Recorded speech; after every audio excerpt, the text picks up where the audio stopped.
En la localidad rusa de Novaya Kakhovka, en la provincia de Gerson, se produjo un ataque terrorista contra el secretario de la oficina municipal del Partido Oficialista Ruso. El funcionario falleció tras recibir graves heridas al explotar su automóvil. Al mismo tiempo, las fuerzas de Kiev lanzaron ataques con drones contra otros territorios. Según el Ministerio de Defensa ruso, la defensa antiaérea neutralizó agresiones en las provincias de Moscú, Kursk, Donbass y cerca de Crimea. Por otra parte, se reporta al menos un herido en la ciudad de Donetsk. En paralelo, el ejército ruso continúa su avance y destruyó objetivos militares en territorio ucraniano. Se informa de varios ataques contra depósitos de armas, municiones y combustible para la aviación. Israel bombardea la franja de Gaza después de que Hamas, el grupo militar palestino que controla el área, lanzó un ataque masivo contra su territorio. Se trata de una de las mayores ofensivas en la zona en los últimos 20 años. La parte palestina reporta casi 200 víctimas mortales, mientras que el país hebreo informa de 40 fallecidos y alrededor de 750 heridos entre sus ciudadanos. Vamos a comentar un poco porque hay mucha información para dar, también algunos datos para repasar. Bien temprano esta mañana del sábado comenzaron los ataques con cohetes contra el territorio israelí. Desde la franja de Gaza sonaron las sirenas en muchas localidades de todo el país, incluida también la zona de Tel Aviv. El Estado de Palestina lanzó un comunicado donde afirma que para alcanzar la seguridad, estabilidad y paz en la región hay que poner fin a la ocupación israelí en las tierras del Estado de Palestina y reconocer el derecho de nuestro pueblo a la independencia y soberanía. Eso es lo que decían desde el Estado de Palestina. En cuanto a los ataques, Hamas afirma haber disparado unos 5.000 cohetes contra Israel y luego instaban a los árabes que residan en la región, cerca de las fronteras también, a que se unan precisamente a estos ataques. Ahora bien, por parte de las fuerzas de defensa de Israel hablan de que en realidad se trataron de alrededor de 2.200 misiles, cohetes lanzados desde la franja de Gaza. El ejército israelí anunció un estado de preparación para la guerra y el Ministerio de Defensa del país aprobó, por lo tanto, la convocatoria de reservistas al ejército. El primer ministro de Israel, Benjamín Netanyahu, se refirió a la situación y dijo que estaban en guerra. Estamos en guerra, no es una operación ni patrullaje, es una guerra. Esta mañana Hamas lanzó sorpresivamente un ataque letal contra el Estado de Israel y sus ciudadanos. También Netanyahu, hay que decir, que afirmó que Israel iba a limpiar su territorio de atacantes y también iba a hacer que sus enemigos paguen un precio muy alto por estos ataques. El presidente de Israel, a su vez, acusó a Irán de estar detrás de los ataques del grupo Hamas. Asimismo, también por supuesto se recomendó a los residentes del sur y centro de Israel que permanecieran cerca de los refugios y que siguieran atentamente las instrucciones que dictasen los militares. Luego, el ejército de Israel comenzó también una operación militar contra la franja de Gaza. Hay que decir que decenas de aviones de combate atacaron objetivos de Hamas, aunque desde esta organización también denuncian ataques contra posiciones civiles. Y además, desde Palestina afirman haber capturado entre militares y también colonos más de 35 israelíes. Desde Moscú han expresado también su grave preocupación por toda esta situación, por esta escalada y por estos enfrentamientos entre militares palestinos e israelíes. Por eso vamos a escuchar qué es lo que pronunciaba la vocera del Ministerio de Exteriores, María Zahara. Instamos a Palestina e Israel a un cese el fuego inmediato y, con la asistencia de la comunidad internacional, establecer un proceso de negociaciones encaminado a lograr una paz universal, duradera y ansiada en el Medio Oriente. Bien, hay que decir también, por lo tanto, un poco de las cifras que está dejando hasta ahora esta escalada en el conflicto. Al menos 40 israelíes han muerto y unos 800 han sufrido heridas. Esto según informan las autoridades y también desde el Ministerio de Salud de Palestina.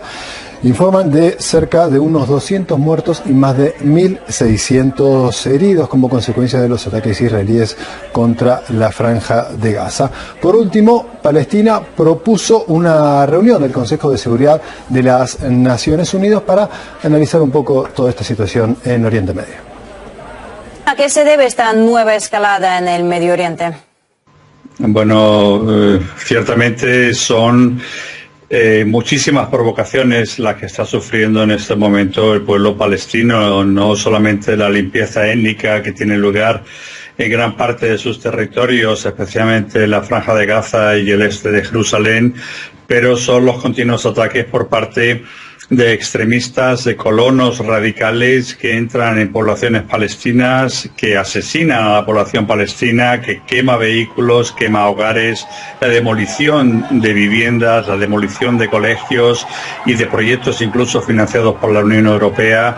Y ciertamente ha llegado un momento en el cual, tras muchos avisos por parte de la resistencia palestina, especialmente en nombre de Hamas, francamente ha estallado. La gota que ha colmado el vaso y nos ha sorprendido a todos porque desconocíamos la capacidad que tenía realmente la resistencia palestina de poder actuar de esta manera, cogiendo completamente desprevenido a las fuerzas militares israelíes y habiendo entrado incluso en asentamientos y en ciudades donde han incluso capturado como prisioneros a miembros de las Fuerzas Armadas, de la policía, incluso civiles israelíes. Efectivamente, este ataque tomó a todos por sorpresa y mientras Irán y Hezbollah ya han declarado su apoyo a los palestinos, mientras Estados Unidos manifestó su apoyo a Israel. Obviamente, ¿hay alguna probabilidad de que este conflicto involucre a otros actores? En estos momentos todavía Israel no se termina de creer la situación por la que está atravesando. Estamos hablando de que no solamente comentamos una derrota militar, porque es lo que está ocurriendo. El mapa de la Franja de Gaza se ha ampliado casi un tercio. Pero también estaríamos hablando de una derrota diplomática, porque el señor Benjamin Netanyahu, el primer ministro de Israel, estaba a punto de anunciar, era inminente el anuncio de la normalización de relaciones con Arabia Saudí, y Arabia Saudí acaba, a través de su ministro de Asuntos Exteriores, de lanzar un comunicado en el cual culpabiliza a Israel de esta situación por las continuas provocaciones por parte de Israel. Israel puede tener seguramente, como tiene, el apoyo de los Estados Unidos, que aportan más de 3.000 millones de dólares anuales en ayudas en terreno militar, y cuenta con el apoyo de la Unión Europea, del que es socio preferencial. Pero lo que queda es el entorno, y estamos hablando de que todo el mundo musulmán y gran parte del mundo árabe, a pesar de que sus gobiernos han traicionado la causa palestina aprobando los acuerdos de Abraham, como lo hicieron también en su momento Egipto en 1979, el pueblo en realidad está completamente contrario a este tipo de acercamientos con el Estado sionista, y definitivamente se está demostrando que no solamente el apoyo que puede recibir por parte de la inteligencia militar de Hezbollah o de Irán o de los mismos sirios, en este momento estamos hablando de que cuentan con todo el apoyo de la población palestina y gran parte del mundo árabe. La ONU insta al gobierno de Colombia a acelerar la implementación del Acuerdo de Paz de La Habana, haciendo énfasis en una reforma rural. A su vez, Gustavo Petro cuestionó si todas las fuerzas políticas y sociales del país están listas para un pacto nacional al respecto. Mientras el campesinado colombiano enfrenta desafíos como los altos precios, la pobreza y la violencia. El crecimiento del casco urbano es uno de los principales riesgos que enfrenta esta zona rural de Bogotá. Sin embargo, así como estas plantas o cultivos de papa, la comunidad campesina sigue creciendo y sigue fortaleciendo sus raíces. Esta es la historia que les llevamos a ustedes hoy desde una parte que sí existe, y es el campo en Bogotá. Ciudad Bolívar es una de las localidades más grandes de Bogotá. Al adentrarse a ella, sorprende saber que la mayor parte corresponde al sector rural. Sin embargo, y a pesar de la cercanía con el casco urbano y las comodidades de una capital, sus pobladores enfrentan los costos de ser campesinos en Colombia. La violencia, pobreza y precariedad de vida en la zona urbana de esta localidad ha sido por años motivo de preocupación para los gobiernos locales. Sin embargo, las exigencias de las comunidades rurales han logrado que en la nueva alcaldía local exista mayor representación. Más de 8.000 personas habitan la zona rural de Bogotá. La invisibilización y la marginalidad desde el casco urbano dificultan que la capital dé valor a sus campesinos. Por eso, es vital que las administraciones nacionales y locales les prioricen y brinden calidad de vida, garantías de sostenibilidad y recursos vitales para la subsistencia. La UNESCO expresa su preocupación por la enorme cantidad de niños sin escolarizar a nivel internacional. Según datos de la organización, el número de menores que no asiste a la escuela ha aumentado en 6 millones desde el 2021. La directora de la UNESCO indica que a pesar de los esfuerzos, la educación se encuentra en un estado de emergencia. Alertan estas cifras que dan a conocer desde la UNESCO. Vamos a repasarlas para que ustedes dimensionen la problemática. Y es que resulta que los niños sin escolarizar son 250 millones, esto es más o menos 6 millones más que en el 2021, y esto por supuesto genera las alertas en algunas zonas en específico. La región en donde hay más preocupación es África subsahariana, pero en América Latina vemos que casi 9,7 millones de niños se encuentran sin acudir a las clases, y de esta manera está en riesgo el cumplimiento de uno de los principales objetivos de desarrollo sustentable de la ONU para el 2030. ¿Y a qué se debe esta tasa tan alta de los niños sin escolarizar? Fíjate, las razones son muchas y vamos a repasarlas a continuación. Se habla de la escasez de docentes en el mundo. Las estimaciones de la UNESCO es de 44 millones de profesores que faltan, pero en América Latina esta cifra es de 3,2 millones. ¿Cuáles son las razones? Bueno, que ahora está siendo muy difícil atraer a jóvenes a esta profesión, además de que algunos docentes están dejando las aulas por varias razones, por la jubilación, además de también algunas carencias en las condiciones laborales, algo que se acentuó durante la pandemia. Y entre las razones tenemos otras que también generan preocupación y que ya llevan muchos años sobre la mesa estas problemáticas, que es la desigualdad educativa, la falta de acceso a la educación virtual, sobre todo en los países más pobres, donde es difícil poder realizar las mediciones en materia de seguridad de cuántos niños están abandonando las aulas. La migración, la estadística refiere que 1 de cada 4 personas en movilidad en la región es un menor, y la violencia generada por las pandillas en algunos países también está generando que los niños no vayan a la escuela. La inestabilidad, la pobreza está empujando a los menores a salir de sus hogares, por lo cual vemos que el progreso en la educación se encuentra estancado según las cifras que ya refieren desde la UNESCO. ¿Cuáles son las principales razones de este crecimiento de analfabetismo durante los últimos años? Bueno, tenemos varias causas relacionadas primero con la pandemia, que fue un tema que impactó muchísimo en la región. Tenemos aproximadamente 156 millones de estudiantes en América Latina, y de esos estudiantes casi un tercio no pudo mantenerse durante los estudios debido a la falta de tecnología, de apoyo de las familias, o también de falta de recursos por parte de los sistemas educativos para mantener la educación a distancia. Y luego, ya al regreso de la pandemia, que hay que decir que nuestra región fue de las últimas en regresar a las escuelas, 15 millones no regresaron. Y ahora, como bien comentaron, tenemos todavía 9.7 millones que todavía no regresan. Es decir, ha sido un regreso lento de los estudiantes a la escuela por muchas causas.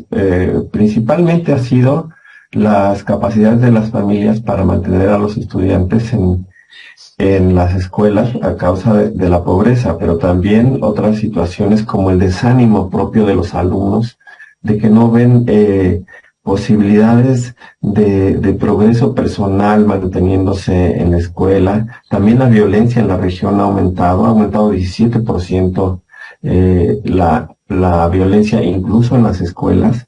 Y entonces hay un conjunto de situaciones propias de los sistemas educativos que no han sido capaces de retener pedagógicamente a los estudiantes, con temas de reprobación, de falta de apoyo socioemocional a los estudiantes, pero también combinado con situaciones socioeconómicas de pobreza, violencia, desplazamiento. Tenemos 7 millones de personas desplazándose a lo largo del continente por cuestión de migración forzada, y una gran parte son niños y adolescentes que están sin escolarizar. Esas son las principales causas de lo que estamos enfrentando en América Latina. Se habla de que no se podría cumplir uno de los principales objetivos de desarrollo sostenible de la ONU para el 2030 con estas cifras que ya veíamos, pero ¿a qué consecuencias podría conducirnos en estos países, en la región latinoamericana, que los niños dejen de acudir a las clases? Bueno, las consecuencias pueden ser desde catastróficas, como lo han dicho algunos informes, hasta severas para la región. Sobre todo, recordemos que quien no cuenta con habilidades y conocimientos básicos para la vida, para el trabajo, para la convivencia, pues se enfrenta a mayores posibilidades de exclusión.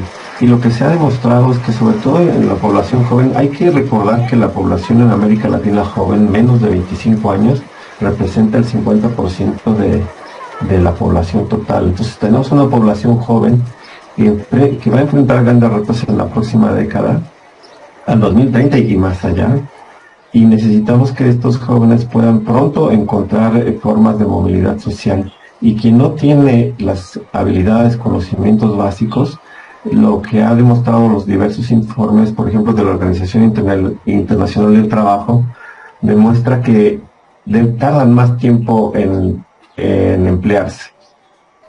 Otro fenómeno que está ocurriendo es que se están adhiriendo a formas de vida ilegal, a grupos criminales, o también están cayendo muchos en el desánimo. Hay que recordar que crecieron las enfermedades mentales a lo largo del mundo, pero especialmente entre la juventud un 200% se incrementó, y ha habido casos frecuentes de depresión, incluso de suicidio.